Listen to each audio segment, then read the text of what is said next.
सार्वजनिक हे डेट ठरवलेले आहे, मग त्याकडे आपण जास्त लक्ष न दिलं पाहिजे.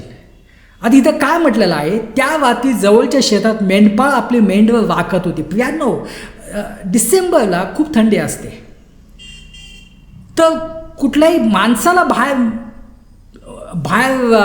चालणे किंवा बाहेर बसणे कठीण होऊन जाते एवढ्या थंडीत. तर इथं म्हटलेलं आहे की मेंढपाळं आपले मेंढवं घेऊन त्या शेतात होती. तर हे अशक्य गोष्ट आहे,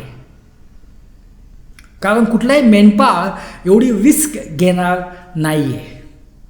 आणि दुसरी गोष्ट इथं म्हटलं की मेंढवं शेतात होती.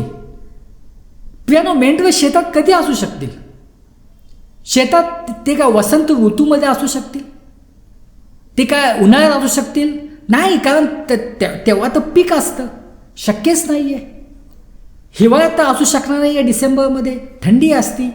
तर ते असू शकेल शरद ऋतूमध्ये, ते असू शकतील शरद ऋतूमध्ये. आता शरद ऋतूमध्ये काय असतं की कापणी झालेली असते, आणि कापणी झाल्यानंतर शेतात जे आहे ते खूप, जसं आपण म्हणतो की खूप कचरा असतो. तो कचरा साफ करण्यासाठी हे जे शेताचे जे मालक असतात ते या मेंढपाळांना बोलवतात. ते